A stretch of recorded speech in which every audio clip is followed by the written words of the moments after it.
Hi there, hope you're having a lovely day so far. Well, when trying to entertain toddlers and preschoolers, there is no doubt that they can be a tough crowd.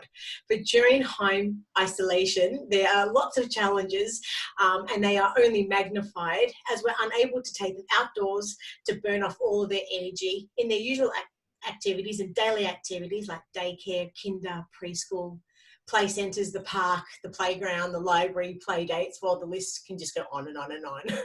So the question is really, how can we keep our little ones entertained and engaged in and around the home? Well, lucky for us today, we're joined by Bree from Be Minor Music, who's here to help. Now, Bree is going to share some fresh ideas and strategies that is going to help you sort of break up the monotony of life home in isolation. Now, Bree is the owner and operator of Melbourne's only child-led music program called Be Minor Music. Now, Bree has over 15 years experience as an early childhood educator and is a mother of 3 gorgeous kids.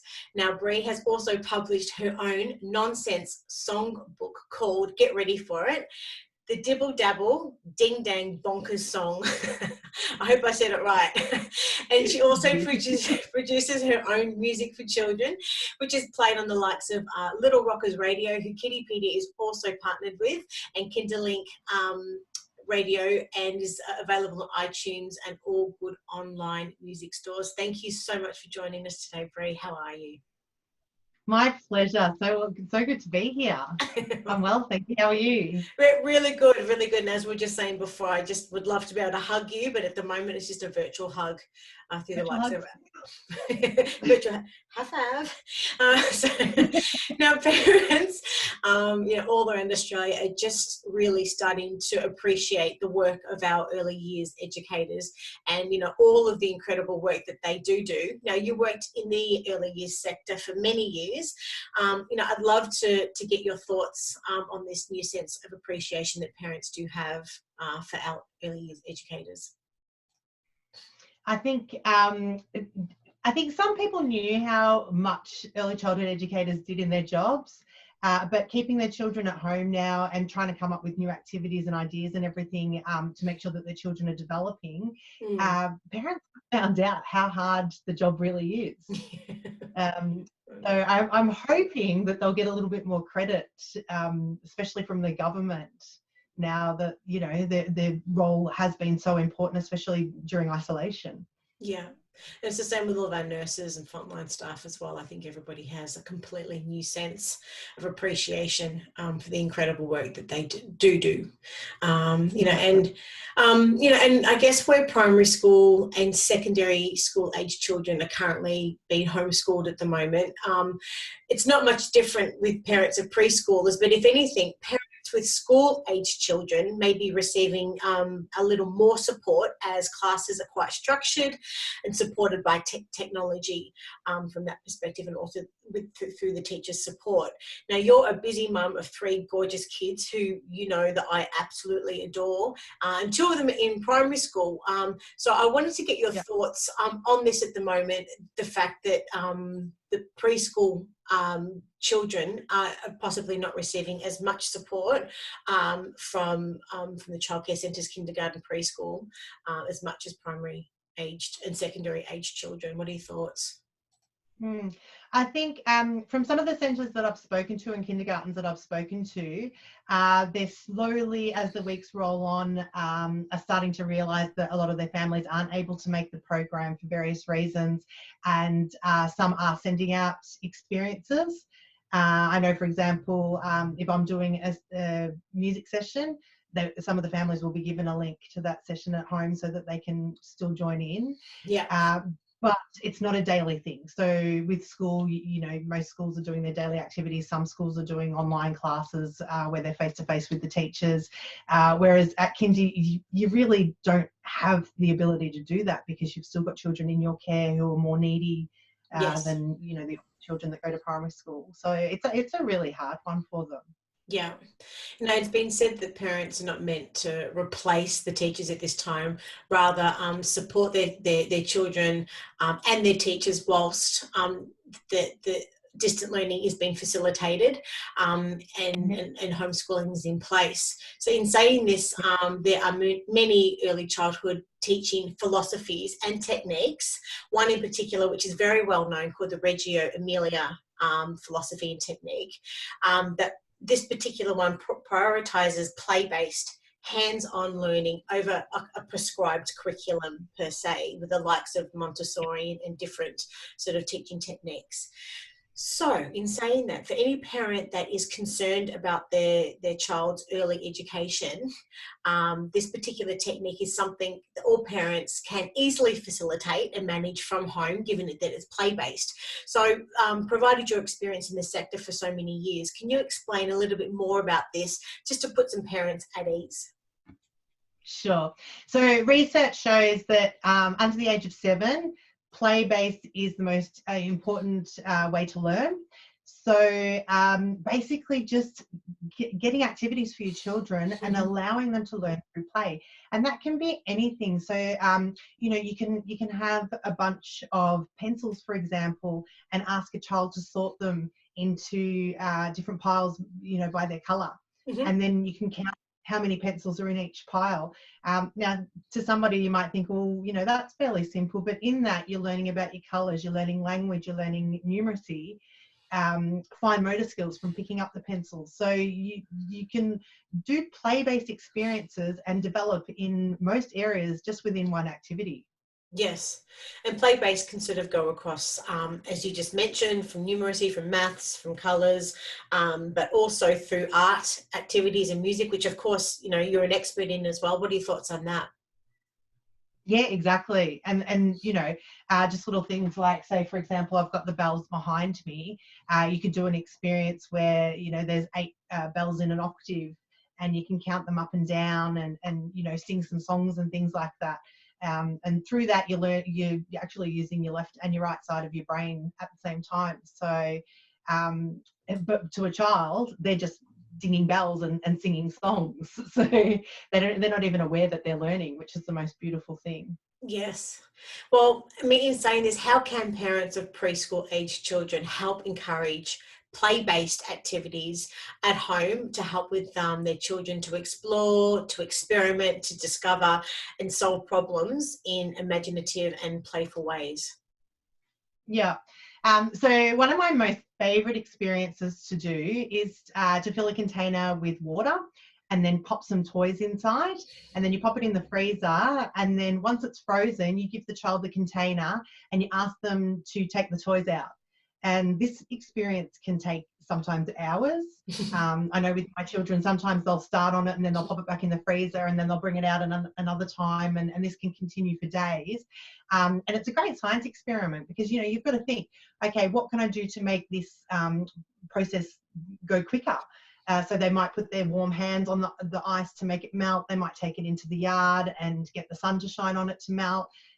You know, some children who are more physical might bash it with some forks and stuff like that to try and chip away at the ice, and then there's that reward at the end where, you know, oh, I finally got the toys, and then most likely they'll then play with the toys, which will enable role playing.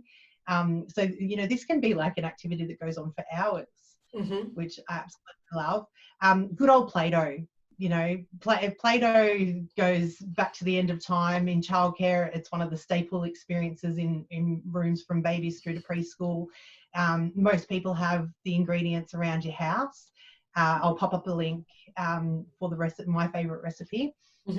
And with Play-Doh also, you can either have it by itself, or you can add, like, if your child's interest is dinosaurs, you can make a little village and pop the dinosaurs in with the Play-Doh, and the Play-Doh can be the grass, or the Play-Doh can be the trees.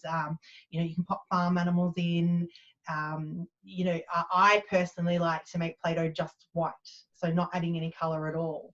And that way the children are more likely to use their imagination, and it becomes, you know, many different things. Yeah.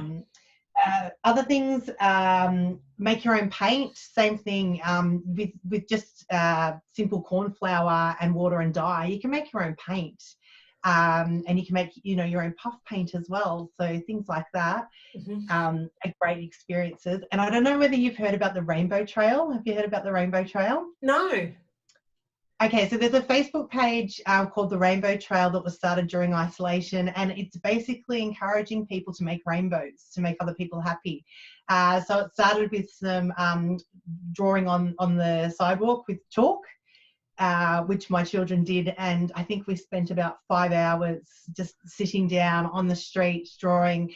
I don't think you're actually allowed on the street now, but if you have a driveway, you can do that, or if you've got, you know, bricks or whatever on your house, you can draw, you know, like coloured blocks or rainbows, or you might like to put a rainbow in your window. You can either paint it or use post-it notes, or anyway, be creative with whatever you've got in your house. But that's a good day experience, Yeah. and then it makes passers-by happy. Yeah, and I've actually seen a lot of those posts on Facebook as well, which has been beautiful to see, actually, with the colours and everything else on the footpath. So yeah, and look, we've got lots Yeah. of articles and links that we'll sort of have that we've published recently as well. Lots of sort of play ideas and that sort of stuff as well, because we are, of course, going into the colder months, and either way, aside from COVID-19, we're still going to be indoors. So, you know, either way, we'll have some additional sort of support links and that sort of stuff as well. It's also been said that, you know, that preschool students often stay more engaged and alert when you use a variety of different materials and switch activities, say every 15 minutes or less, depending on the age of the child. Now, as a question, I'd love to know, do you personally think that parents should combine different activities throughout the day for best results to keep the children engaged and entertained? And or on the flip side, is it beneficial to enable children to become bored, and this would enable them to use their own imagination for the sake of developing their own sense of creativity and lateral thinking? Yeah. Now, I think both things are really important. So for me personally, I would prefer to allow my children to get bored, and then they can, through boredom is where you create the most beautiful experiences. So I think it's really important for children at all stages of their lives to go through boredom, because that's where they, you know, they're using their brain. Okay, what am I going to do to get myself out of this boredom and everything like that? I have a saying that my children hate, but I say only boring people get bored. So Yeah. basically, if you're bored, it means you're not using your brain. Like, you've got to think, okay, how can I get out of this situation? But there are also some children that really respond well to having constant activity. So I think it's a very personal thing, and I think parents know their children better than anyone else, and they know what works. So if your children thrives off activities and they need to be stimulated constantly through active learning, then the activities is a good way to go. Or if your child thrives off being left alone and, you know, working out their own activities through themselves, then I think that's a really important thing to let your child do. In an interview the other day, I was speaking with Dr. Tessa Grigg, the Research and Development Manager at Jimbaroo Kindiroo, and on that particular topic, she was saying it's even like with some of the home kitchen, you know, little toy things that the kids have, where they sort of have their little kitchen and everything else. They're great. But what's even better is actually creating one and having a child make that out of a cardboard box, and actually using their imagination to be able to create the likes of that, as opposed to it being given to them, which they're still great, don't get me wrong, and they're fantastic for play-based activities. But it's also great to be able to say, okay, great, we don't have one of those. Let's go to a supermarket or Aldi or wherever else that have got these big boxes, and let's create one of those. So it is, I guess, partly for us adults to think bigger and from a lateral perspective, and because I really believe that children's imagination is incredibly expansive, and we as adults have probably become more rigid in our thinking as opposed to what a child's imagination and thought process has the capacity and the ability to do. So sometimes we only need to provide some of the most basic of materials for them to have an open-ended sort of play experience. So just to clarify, so you're saying that it's probably just as important to have a little bit of column A, being that we do sort of change up the activities throughout the day to keep them stimulated, engaged and entertained, but equally Yep. It is good to mix in a little bit of opportunity for boredom to help them develop their sense of creativity and lateral thinking. So you said bit of Totally. A, bit of And B. it's so important for families to not get caught up in the, I must do this for my child. And I think expectations are so high on people. And I know there's a lot of preschool parents of preschool children who are scared because they're just like, okay, this is a really important year for my child because they're just about to go into primary school and that's where they need to learn their pre-literacy skills and everything like that. If you can learn pre-literacy skills through play. So they don't necessarily have to be sitting down and tracing letters and going through their numbers and their alphabet and everything like that. As long as you're reading and you're singing and you're talking, point out things around the house and, you might have a poster with words on it or whatever. Start to talk about the letters that are in that. And a great one is if they're watching TV, put subtitles on. So they won't be reading the subtitles, but the words will be going there. And over time, they might start to kind of go, oh, when that person says and, A-N-D, that those letters keep on coming up. And over time, they might associate, certain words with those letters and things like that. So, yeah. So yeah, you can be smart about it. Yeah. And so, like, what are some other great experiences to do around the home for pre-primary age children during isolation? You've mentioned some. Do you have any other ideas at all? Yeah, so one of my favourite ones, other than the ice is my all-time favourite, is sink and float. So basically, you just go around your house, grab a container of water, and grab a whole lot of items, and you just guess which ones are going to sink and which ones are going to float, and then you pop them all in the water. And you can make it, if you've got siblings, you can make it a competition. Even if like I've got my youngest is 3 and my oldest is 10, and they still like to compete with each other, and surprisingly sometimes a 3-year-old will get it right over the 10-year-old. So it's they have lots of fun doing that one. The other one is magnets. If you've got something that's magnetic, walk around the house and see which parts of the house are magnetic, and you'll be really surprised at things that you would never have thought have magnets in them actually do. Oh, I love that. That's a great one. Yeah. And then you've got the old fun forts. Like, you can't go wrong with a day of forts. Transform your lounge room into blankets, and you can use pegs and elastic bands to tie around chairs and everything like that, and get the children in there, give them a picnic lunch in there. Like, you won't see them for the whole day. They'll spend the whole day either making the fort or hiding in the fort, and they can even sleep out in the lounge room for the night. Like, make it a whole day night kind of experience. And rainy, sort of cold, wintry days are perfect for fort building, hey? Exactly. Yeah, that's right. That's right. And then, the other great thing that you mentioned, with the weather getting colder, is obstacle courses inside, because children, they crave physical activities. And if you're okay with using your furniture, you can do great obstacle courses. Like, you can use cushions to jump over, they can do forward rolls down the hallway. You can run in and out of chairs, use tables as tunnels. If you're a little bit more lax with allowing your children to do things around the home, they can jump up onto the kitchen bench and onto the table and jump down, and do a nice motorbike landing to try, get their gross motor skills.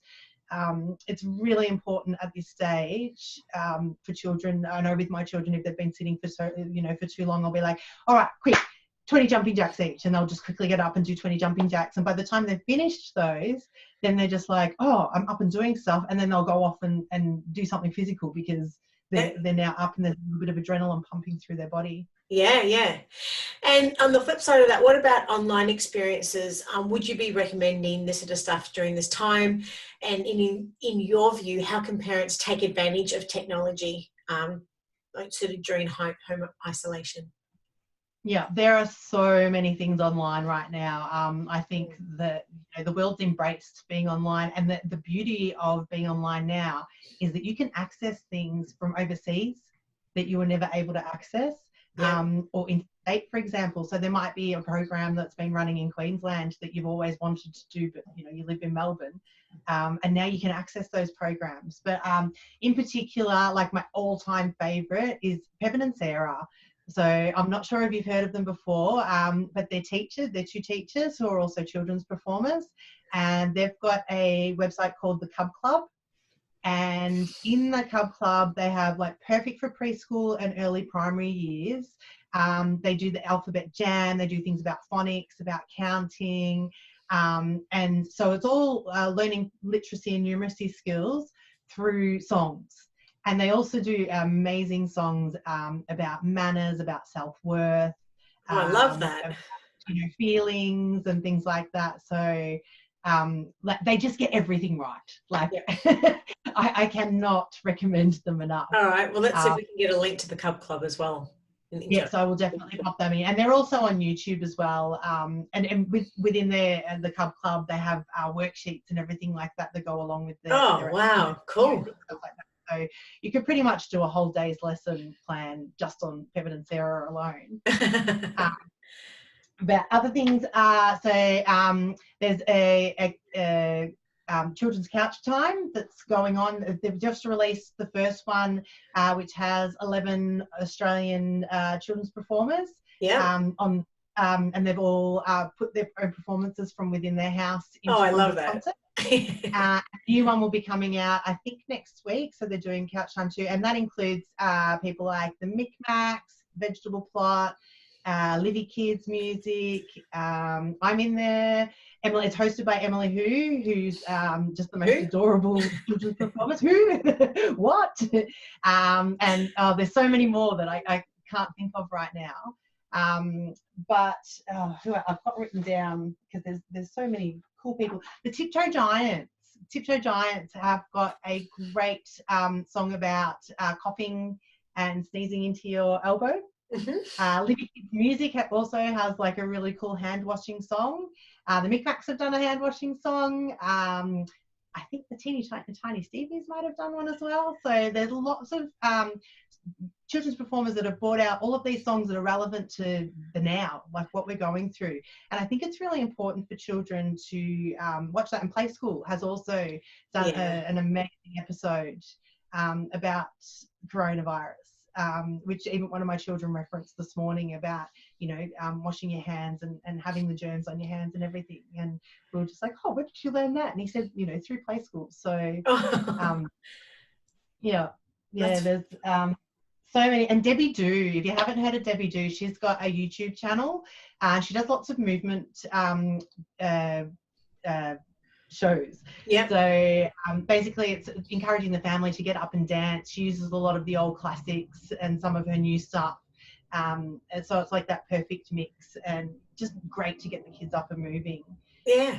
Cool. So I was reading that short 5 to 15-minute video lessons, games, or even online quizzes covering maybe, for younger children, 1 or 2 key concepts can be really quite useful. So short, snappy videos, as you were just suggesting, that would grab their attention through music and lessons, picking the interest, like you were saying, if it is teaching them how to cough into their elbow or what have you, and, these types of short, snappy videos can really help get them ready to apply their knowledge.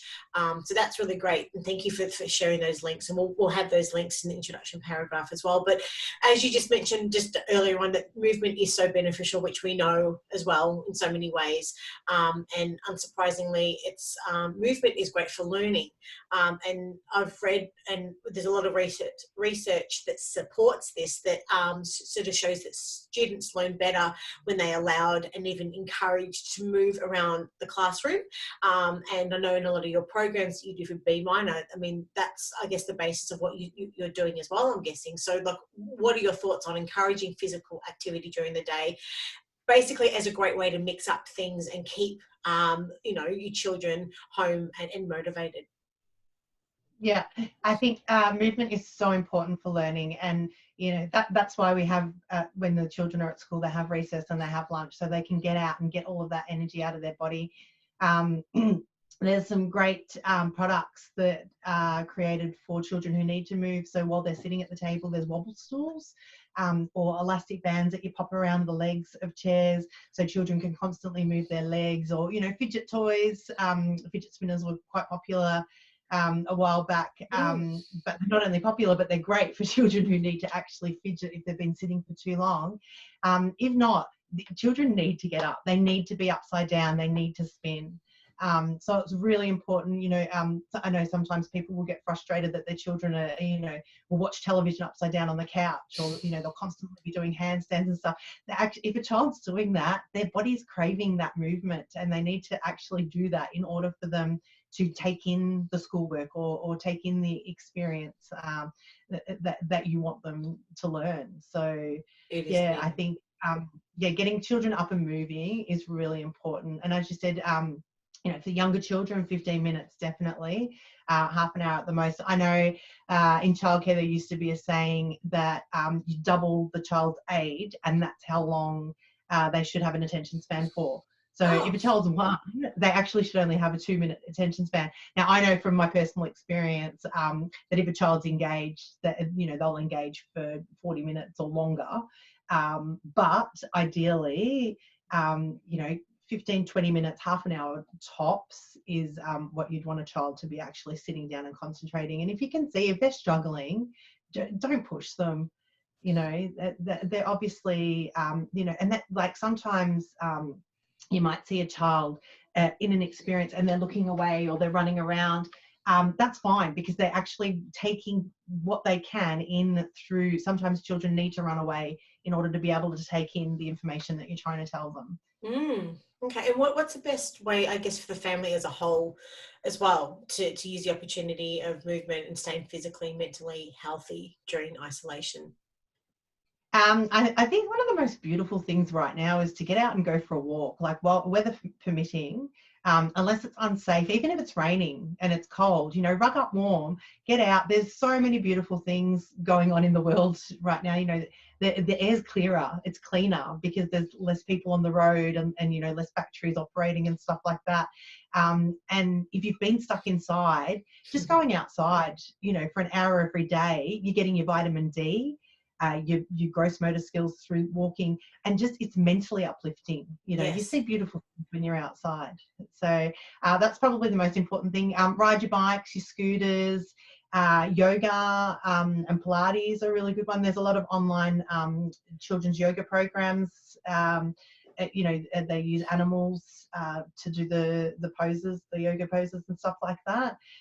Just any form of movement that you can, or the best, most fun thing, put on the radio and have a dance.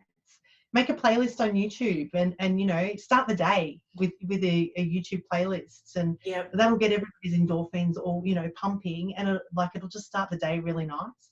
We recently published an article, 170 things to do to keep the kids busy in isolation, and there's a few of them on that list that break it down to sort of say, well, make a playlist of songs in the 70s and explain what the 70s were to the kids. Do the same things for the 80s, for the 90s, for the what do we call the 2000s? I don't know, the noughts. But it's a really nice way to be able to teach, a few different things, and, sort of say, well, at this time in my life I was doing this, or what have you, So there's different ways to be able to encourage music into the kids' lives at the moment as well. And then on that, with Be Minded Music, you've actually moved from actually doing physical classes within the services in and around sort of the northern suburbs of Melbourne, and you've now, I'm guessing, and tell us a little bit more, you've now had to sort of pivot the business a little bit and operating obviously just from an online perspective. Tell us, I guess, what you're doing and how parents can sort of help stay involved and also access your services as well. Yeah. So basically, I used to run 5 days a week face-to-face sessions. Now I'm 5 days a week online. So most of my sessions back then were through childcare centres, and I had a few public. Now it's turned around. So most of my sessions now are public and just a few childcare centres. Every Wednesday I do a free Facebook Live at 11 o'clock. And awesome. Then on the other days, if you check out on my website, bemindedmusic.com, and I've got all of the classes listed each week. Some of them are changing as the weeks go on, depending on what things come up. But yeah, they're mainly at either 10 or 11 in the morning and 2:30 in the afternoon, with the option of possibly doing an after school one, because I'm finding that a lot of grade preps and grade ones that I used to attend my sessions are now wanting to come back. So stay tuned if anyone's interested. I'm trying to work out a time that suits parents at the moment, whether they want an after school or while they're cooking dinner to keep their children entertained. So just to clarify, so the ages that your classes are for what ages? Anywhere from 4 months through to generally about 7 or 8 years old. But there's no age limit. So if a 99-year-old person, is enjoying themselves, they're welcome. And if a child, is interested, it's basically and there's people with intellectual disabilities too that are adults that sometimes enjoy attending B Minor music sessions. So I'm not limited to age. It's whoever enjoys music and what I do. And is this something that families all around Australia can access the Facebook page to be able to access those classes? Are they closed groups? And what part of Melbourne are you operating in? Okay. So anyone in Australia or overseas can access them. So I do all my sessions through Zoom, except for the Wednesday one, which is through Facebook. So if you go to bminormusic.com, all of the information's in there telling you. So once you pay for a session, then I give you the links and everything like that, and they're closed groups except for the Facebook ones. All right, fantastic. Well, thanks so much for your time today, Bree. Parents have any other questions for you and or want to reach you after this chat, whereabouts can they find you? They can find me at bminormusic.com or come over to my Facebook page or Instagram page, and feel free to ask me any questions. I've got lots more ideas to come, and so many more links that I'd love to share with you. There's so many amazing children's artists and children's activities going on around Australia right now. Yes. And I'd love to share as many as I can with you, because there's some great businesses out there. Well, we'll include as many of those links as we can in the introduction paragraph, that's for sure. Well, look, thank you so much for your time today, and just can't wait to chat with you again. Give my love to the kids. Big love. My pleasure. So good to see you. Thanks, everyone. See Bye. you later. Bye.